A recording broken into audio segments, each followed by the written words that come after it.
na nalathala sa pamamagitan po ni Ginoong Bobby Tiglao na sa isang malapad na pahayagan sa araw na ito. Ang kanyang panimula, alam mo kung bakit nakatawag ng pansin sa akin ito, na nakita ko? Ano ba kanyang panimula? Sabi niya,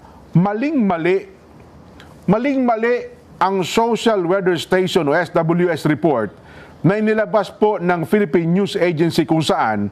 Sino naglabas? Philippine News Agency. Saan po yun? Under po yun ng Office of the President. Ganun lang asimple ho yun. Tapos ano pa sinabi dito? Maling-mali. Sablay na sablay, ika nga. As in, sablay ho. Nakasaad na 41% ng mga Pilipino ang sumusuporta sa impeachment complaint laban kay Vice Presidente Sara Duterte. Sinadya at malisyoso itong ginawa. Fake news, kumbaga. Nako, malisyoso. Ibig sabihin, may dahilan talaga kung bakit inilabas ito. Pag sinabi mo malicious, ibig sabihin, meron po itong gustong ipalabas o ipaalam sa tao na medyo mali pero ginawang malicious. Kaya nga, fake news na fake news so ito. Ito dapat ang pinatatawag sa kamera. Diba? Kung sino man yung gumawa ng survey na to. Kaya lang, dahil tuta ni speaker yung mga nasa kamera, imposible yung ipatawag o ito. Kapag ka nabasa mo ito, hindi totoo. Mukhang maling-mali talaga. Anong batayan niya? Sige nga, anong batayan, sir? Meron po siyang binanggit dito. Ito ang tunay na balita ay niya, Nelson, gamit po ang detalye at datos po ng SWS. Mamaya ipakikita din natin, ay hindi nga alam ng 55% ng mga SWS respondents ang tungkol sa impeachment complaint. Ayun! Kita nyo na? Sinabi ko na ito kagahapon di ba? Sabi ko kagahapon, malamang sa malamang, tricky yung question. Patungkulo dito sa impeachment ni VP Sara Duterte. Ako nga, sabi ko nga, baka nga ang tanong ay, payag ka ba na dumaan sa due process si VP Sara Duterte sa pamamagitan ng impeachment? Baka ganun di ba? O baka sabihin baka ang tanong okay ka ba na magkaroon ng due process si VP Sara Duterte? O siyempre, chechekan nila yun. Sabi nila, siyempre dapat lang may due process. Ano po ba yung due process na sinasabi? May malamang yung impeachment. Di ba? Kaya lang hindi ho totoo na may due process na naganap di ba? Yan, tuloy. Yan. Kakaunti lang ang nalalaman tungkol dito. Nako? Kasi nalathala, Jen. Kasi tinignan ko yung mismong survey. Lumilitaw na 47% lamang ang nakakaalam ng impeachment. Okay. At yung 53% na majority ay nalaman lang na meron palang ganito noong tinatanong na sila sa survey. Ayun! Majority ng mga Pinoy ay walang kaalam-alam dito. Walang alam. Ibig sabihin, hindi alam yung impeachment na yan. Tapos nung nagkaroon ng survey, biglang pinaliwanag ko kung ano yung impeachment. Ndako po. Talagang nananarantado na itong nambubudol na naman itong gobyerno natin. Batay din sa mga tinanong nila. Batay dito sa SWS survey na pinagbabatayan nung nagsasabing, hindi, minority lang yung Pero ini-hype, Nelson, ang anggulo na 41% ng mga Pilipino ay isang ayon o pabor. Sasabihin pa niya, meron pa sa release ng computation dyan. Habang meron daw pong 19% na sumasang-ayon sa impeachment complaint, nasa 27% naman, 27% ang kumukontra dito o walang posisyon sa usapin o kaya'y wala masyadong alam. Wala masyadong alam tungkol dito para po sila'y magkaroon ng kanilang sariling opinyon. Nako, 19% lang pala ang for impeachment. Nako po, patay tayo dyan. Nabuking kayo ni Bobby Tiglao. Alam mo, eto sa sobrang tindi nitong revelasyon ni Bobby Tiglao, hanapin nyo ngayon sa Twitter si Bobby Tiglao. Naku, mukhang naban ho ata siya. Hinahanap ko rin sa Facebook eh. Hindi ko alam kung naban din ho siya sa Facebook pero parang di ko ata makita. Ako sigurado dun sa X, naban po siya sa Twitter po eh. Nung sila'y tinatanong, ano ba? Alam niyo ho ba, dati sa kanyang pahayag, kay Ginoong Tiglao, Na ano? pinlano daw po ang naturang survey bilang panghuling hirit na propaganda. Hindi unang hirit yan, ha? Huling hirit. Huling hirit ng taon. Bakit huling hirit? Ibig sabihin may nauna, may pangalawa, may pangatlo. Huling hirit ng taon. Yan yung kanilang propaganda. Grabe ho. Oh, grabe. Kasi ang survey ginawa December 12 to 18 eh. Tama. 12 to 18. Pero so, inilabas. Meron pala itong meron silang plano. May motibo. Abay! Ano daw sabi? Sabi niya, pinlano daw po ang naturang survey bilang panghuling hirit na propaganda. Nakaw! At pinagawa umano sa halagang 5 million pesos. May halaga pa. Ng kaduda-dudang anti-China outfit na ADR Strat Base para sa pakinabang ng Marcos Romualdez Duo para kumbinsihin ang mga kongresista na aprubahan ito. Nako.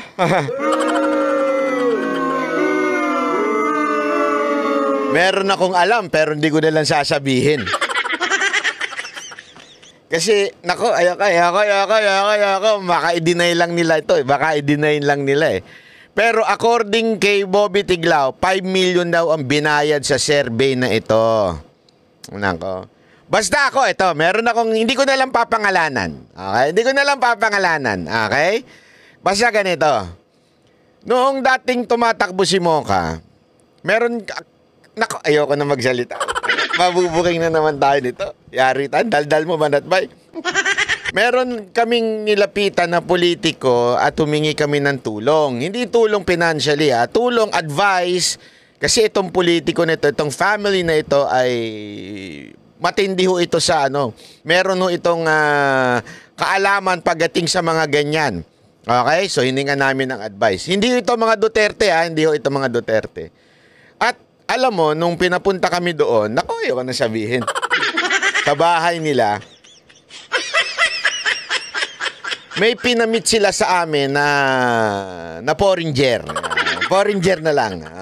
Tapos, ito daw, tutulong pagdating sa mga survey. Hindi dadayain yung survey, Gagawa ng survey para malaman kung ano yung dapat ikampanya o magiging parang, alam mo yun, yung basta kung paano magkakampanya si Mocha, anong pangangailangan ng tao, basta isang survey company. Hindi ko na lang sasabihin kung ano Naalala ko lang kasi biglang meron silang binanggit eh.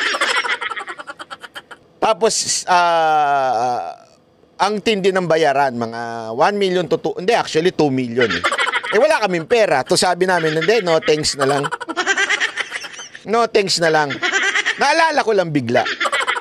Ang nagpakilala sa amin, nako, parang ganir parang ganyan na yung survey na binabayaran para mag-survey, di ba? Parang ganir Hindi ko lang sasabihin kung anong grupo ito, Mabubuking nyo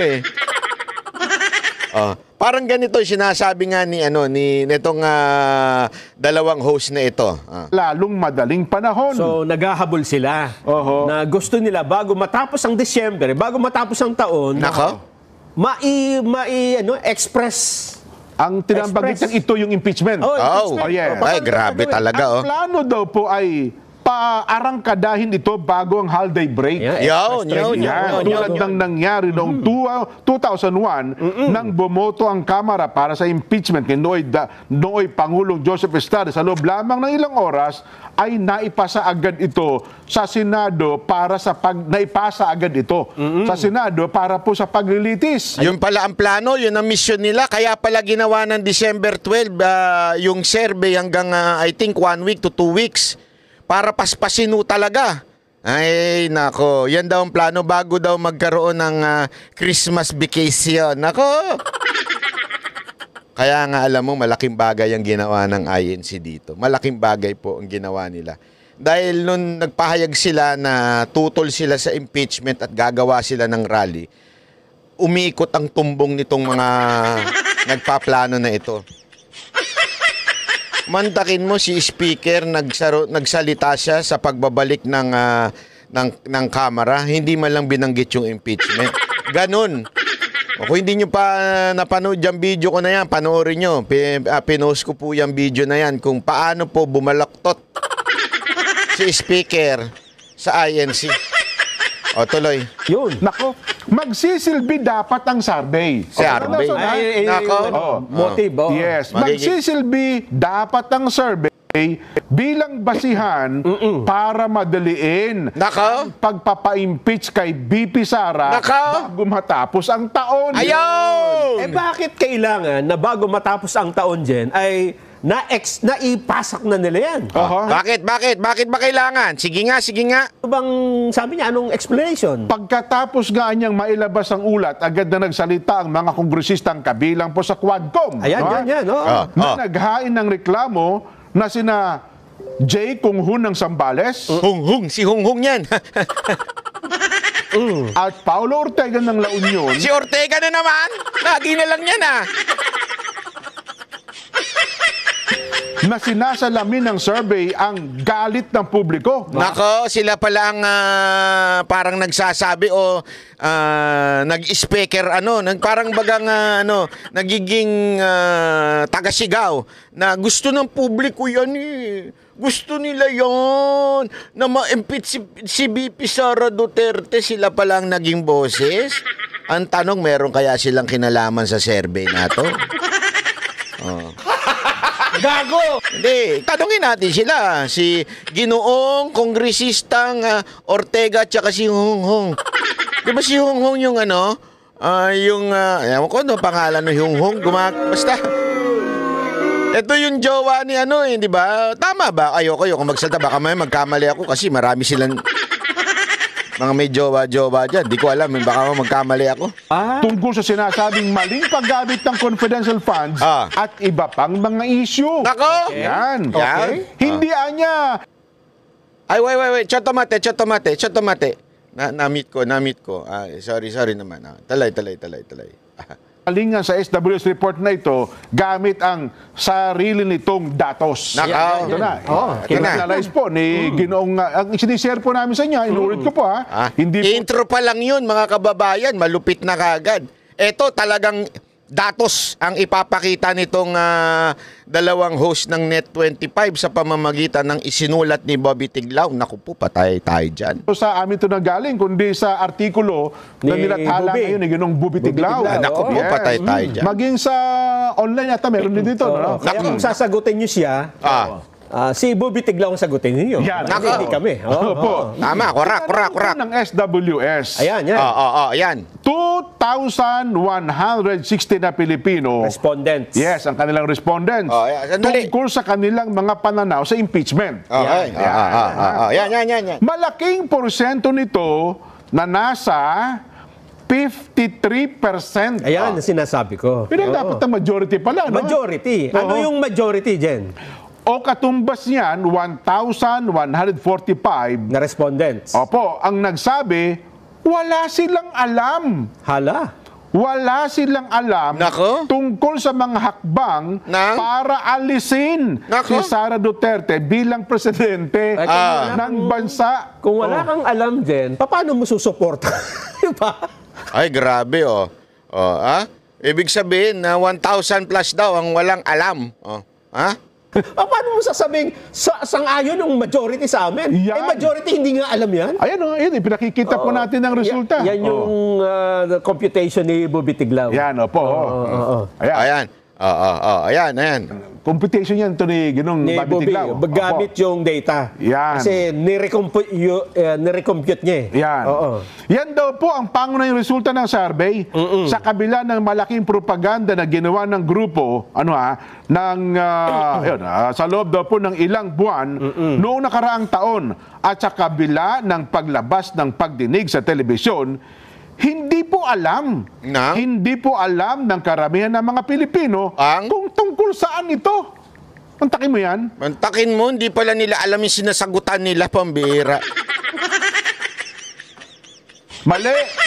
Mali daw po ang pinilabas na resulta ng SWS tungkol sa survey o sa SWS survey tungkol sa pananaw ng mga Pilipino sa impeachment. Aba? Ang malaking pagkakamali daw po ng SWS Ay? na mukhang sinadya pa Nako. ay ang pagbabaliwala sa 53% Na? mga kababayan, Nelson. 53% ng mga respondents ang paggamit bilang basihan ng computation ng 47% lamang na nagsabing alam nila ang tungkol sa reklamo laban kay BP Sara. Nako. So, ibig sabihin, sa kabuuan pala, no, 100%, Nelson, 47% na nagsabing, alam po namin yan. Alam, oo. Ang tungkol sa impeachment. Pero, 53% na nagsabing, wala kami alam dyan. Nako. Nako, hinati po nito ang sample ng mahigit kalahati. Sandali ipapaliwanag ko sa inyo kung bakit mababa lang ang may gusto na i-impeach si BP Sara Duterte. Tandaan ninyo ilan yung napaka-importante nito mga kababayan kasi tinatarantado tayo 53% ng mga respondents ang paggamit bilang basihan ng computation ng 47% lamang na nagsabing alam nila ang tungkol sa reklamo. 53% hindi alam. Okay. 47% lang ang alam yung tungkol sa impeachment. Tuloy. Laban kay BP Sara. So, ibig sabihin, sa kabuuan pala, no, 100%, Nelson, 47% na nagsabing, alam po namin yan. Okay. Ang tungkol sa impeachment. Pero, 53% na nagsabing, wala kami alam dyan. Nako. Nako. Hinati po nito ang sample ng mahigit kalahati sa antas na kung saan nawalan daw po ng saysay ang survey ng 1,015 na tao. Yung 1,015, yan ang sabi, hindi natin alam yan Yun Hindi na namin nga. alam yan. Na dahil sa lumabas na margin of error. 1,145 pala. 1,145. Doon sa 2,000 na sinasabing hindi nila alam yung impeachment. May alam. 1,015 lang ang may alam. Yun, opo.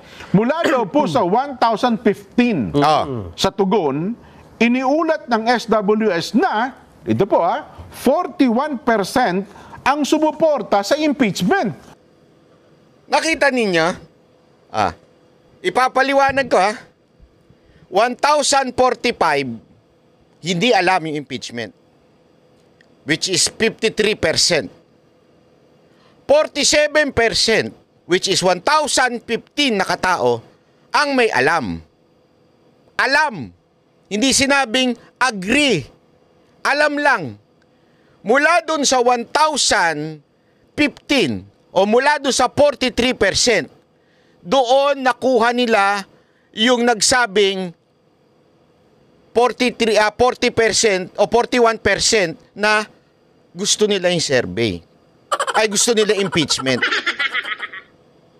Nakikita ninyo? So sa madaling salita, quarter lang yun. Almost a quarter. Kasi nga, hinati na nahati na. Etong 53%, hindi naman nila alam. So doon sa 47%, doon kinuha yung sagot na 41% ang may gusto sa impeachment. Nagigets ninyo? So ibig sabihin, una pa lang nahati na. So doon sa 43% na sinasabi, doon lang kumuha ng sagot na 41% ang nagsasabing gusto nila impeachment. Bantakin nyo. Ilan percentage lang yun doon sa entire survey? Quarter lang siguro yun. Kasi kalahati lang nitong kalahati mas less pa nga Di ba? Ganon tinarantado yung minanipula yung resulta ng mga nagkakarga ng balitang ito. Lalong-lalo na yung mga congressman nating pulpul. Habang 35% ang hindi po sumang-ayon, 19% ang walang desisyon, at 5% ang wala umanong sapat na kaalaman para tumugon. Pero kung gamitin natin... Again, don't know enough. Oh, ang pumayag lang doon sa 47%. Mantakin mo, ganito na lang para mas madali nating maintindihan. Okay? Gawin na nating kalahati. Partida, kalahati. Pero ang totoo, 47%. Doon sa kalahating nakakaalam tungkol sa impeachment ni VP Sara Duterte, ito ang resulta. 41% lang ang umagri. The rest, walang alam, ayaw, at undecided. So, ilan lang ang talaga nag-agree? 41%. Less than the 50% of the 50% na tinanong. Nagigets ninyo? So, 100%, kinalhati na natin, ha? Kinalhati na natin. Kahit ang sinabi lang doon ay 47% ang nakakaalam. Kinalhati na natin. Doon sa nakakaalam na kalhati, 41% lang ang nagsabing gusto namin ma-impeach. So, technically, wala pa sa kalahati, noong kalahati, ang gusto na impeachment. Nakita ninyo?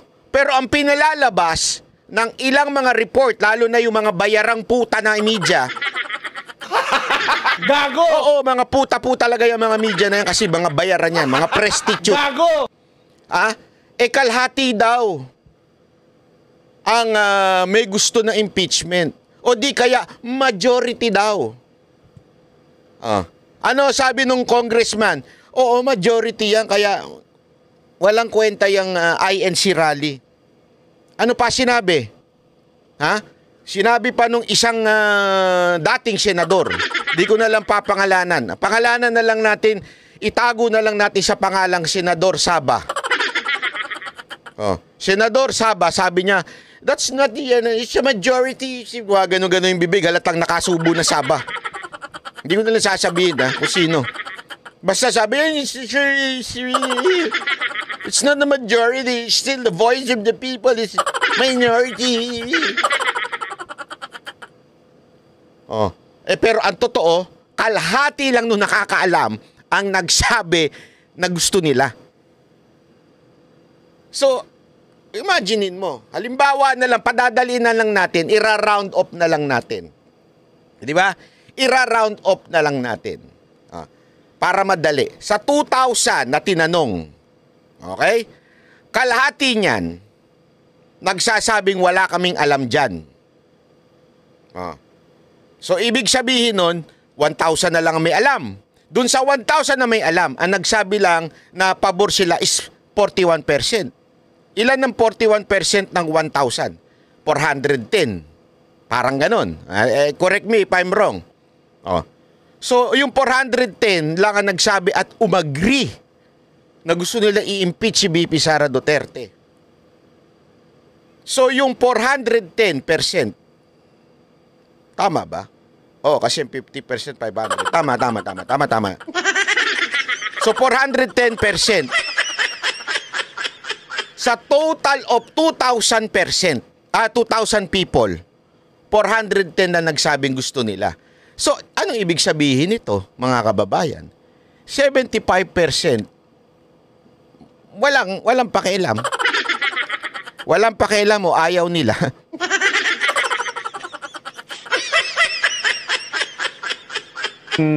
Tama ang 2,160 respondents, yung kabuuan. Ito, yung kabuuan ng respondents ng SWS bilang sample, lalabas po, mga kababayan, ayon sa pahayag ni Ginoong Tiglao, 19% lang. Lumalabas daw po, 19% lang ang nagnanais na ma-impeach si VP Sara. Naku, 19% lang pala. 19% lang pala ang gusto ma-impeach si VP Sara sa pangkalahatan. Tama nga naman. Pangkalahatang 2,000, mula doon sa 2,000, ang galing ng computation mo, Sir Bobby Tiglao, palakpakan. Nakuha ninyo doon sa lahat ng sinerbe, doon sa may alam at hindi alam, 19% lang ang nagsasabing gusto nila ma-impeach si VP Sara Duterte. Grabe, no? Hindi yan ang pinalabas ng media at saka ng mga tangang congressman at saka yung mga tangang dating senador. Humigit kumulang 16% naman ang tutol dito.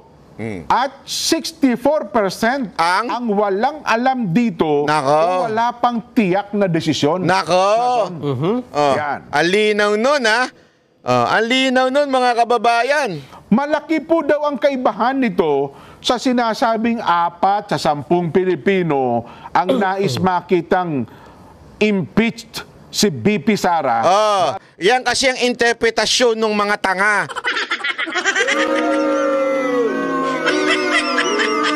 Ah, 40%, 41%, meaning 4 sa 10 nagsasabing gusto impeach si BP Sara Duterte.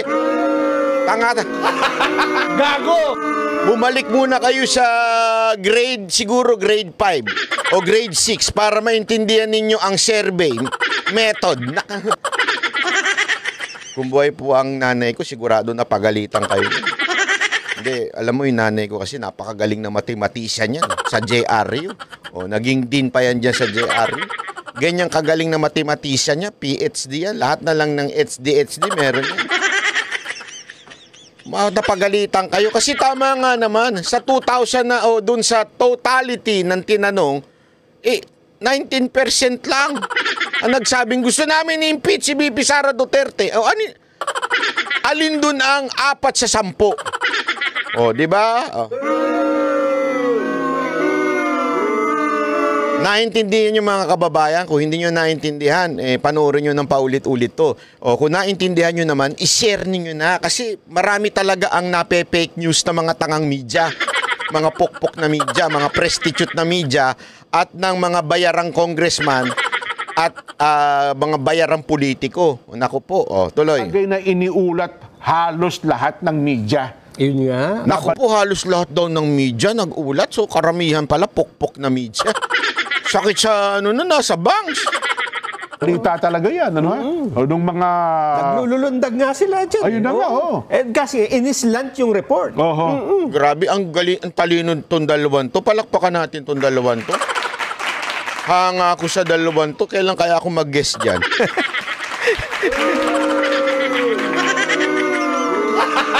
Gago! Nakakaya, hindi ko kayang tumabi sa mga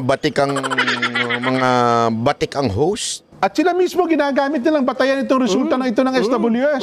Ano ha?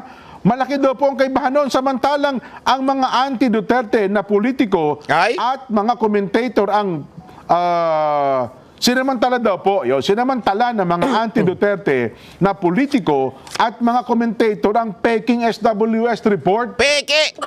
Ayoko sa peke. May kantang ganyan Ayoko sa peke. Peke, peke, peke. Di ba? Totoo. Sinakyan, actually, sa totoo lang kapatid, hindi lamang po nila sinakyan yan. Inano pa po nila, fake news na nga, ipinake news pa nila. Kasi 41% lang yung binabalita ng medyang bayaran. Sila, sinasabi nila, majority. Lintik yan, fake news na nga yung binalita ng media, magpe-fake news pa ito mga politiko at mga komentator, lalo na yung mga tangang loyalistang vlogger.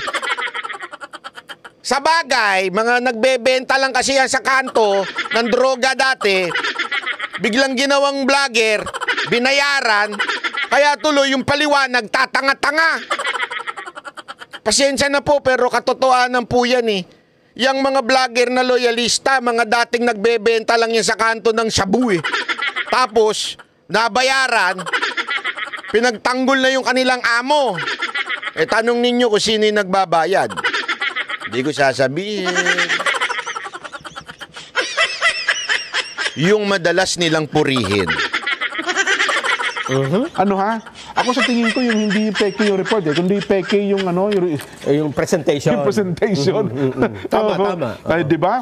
Sa isa pong interview, sinabi pa ng dating Senadora Laila de Lima sumusunod. Ayan na. Let's call a spade a spade. Aba. Ayun pa yung tawagin na. Sa mga sugalor lang may alam yan Ay, naku. Diba yung spade yung baraha? Pala yan.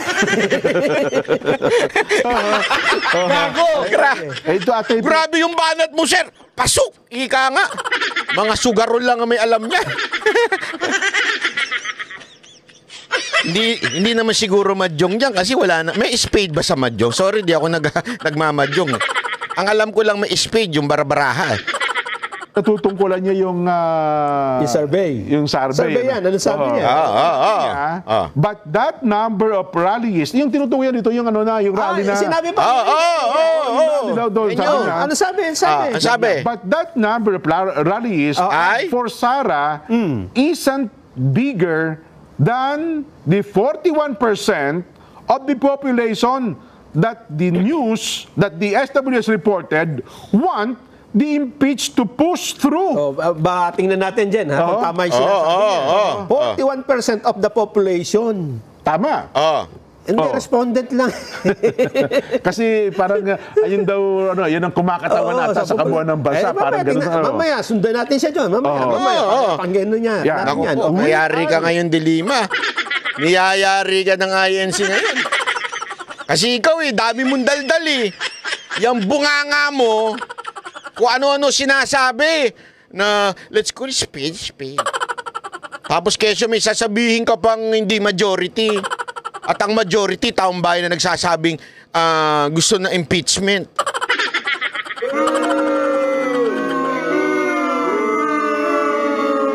Madam, ako may tanong lang. Tanong lang ho ito. Paano ho kayo naging abogado kung mahina kayo sa mathematics?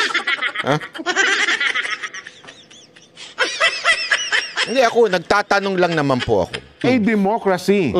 And the 41% representing tens of millions of Filipinos, according to the SWS poll, sabi niya? is the majority Oy! beating the minority of rally attendees. Nako! Ang sinasabi niya, Ano?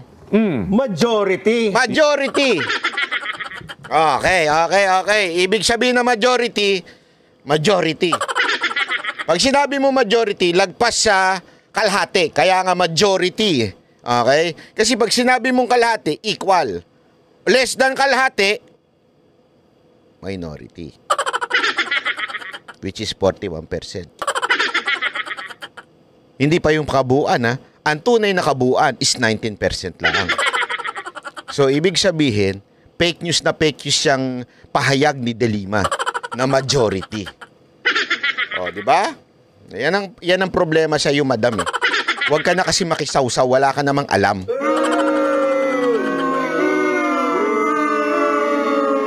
Tuloy. Yes. Binibit ang minority. Yes. Pero, ma'am, kailan ano naging majority yung 41%? Nako! 100% ang, di ba? Kaya, hindi lang yun, sir. Doon sa 100% na tinanong, ang kalahati nun, yung 41%, hindi yun lang ang may alam. Doon sa 41%, ilang percent lang ang may gustong ipa-impeach. So in other words, 19% nga lang, sabi nga ni Bobby Tiglao. Naku po, ano majority doon? Ewan ko sa inyo. Ikaw ba, matino ka? Anong majority ng 100%? Dapat 51. Tama, mali. Siyempre. 50-50 yan. 50-50. Hospital ang tuloy mo. Ewan ko kung saan nag-aral ng mathematics, ha? Naku, grabe. Saan ka daw ba nag-aral ng mathematics? Sa Sabay University? Ha? Gago! Naku, patay tayo dyan. Ating senadora, ang bilang ng mga dumalo sa National Rally for Peace ay mas malaki. Mas malaki anya yung 41% na populasyon na ayon po sa SWS ay sumusuporta sa impeachment. Nako! Mantakin mo yan. Demokrasya anya tayo. At ang 41% na kumakatawan sa milyon-milyong Pilipino, Majority? ayon po sa SWS survey ay mayoryang humihigit sa minorya na dumalo daw po sa rally. Yan ang problema sa atin. Yan. Taliwas na sa posisyon natin ang katotohanan, binabaluktot na natin ang mga kahulugan ng mga salita. Saan ka nakakita ng majority na 41% lang? Halimbawa, Jen, bumili tayo ng pizza. Akin yung majority dyan, ha? Ayan, 41 lang sa'yo. Pag-aaway kayo, di ba? Pizza pie ba yan? Favorite ko din yan, pizza pie. kung bumili ito ng stocks, yung shares ng business. Tapos Sa magbubutuhan. akin yung ako majority, ha? Siya naman susunod. Hindi po pwede. Ay, nako.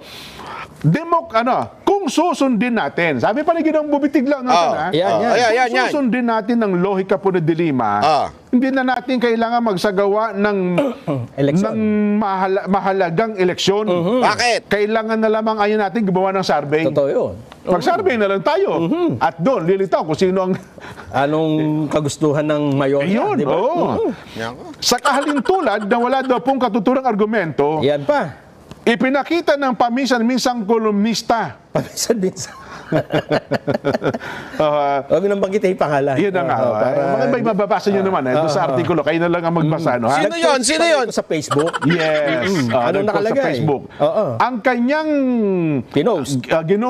si Bobby Tiglaw may sabi, yung post daw po nung taong binabanggit niya, Na nagsasabing siya ay expert. ayan, ang kanya daw pong kamangmangan Nako! sa katangian ng opinion poll na pangunahing kasangkapan sa political science na sinasabi niyang linya ng kanyang pagkadalubhasa. Expert daw siya dyan. Pero Expert sabi daw. ni Bobby Tiglaw, mukhang lumilitawaan niya ang kanyang kamangmangan. ignorance. Nako, patay tayo. Ano daw yung nilagay ba? Sabi daw nung post na Facebook, fact, more than 40% of Filipinos support impeachment of BP Sara. That's tens of millions of folks. Naku, sino kaya yan?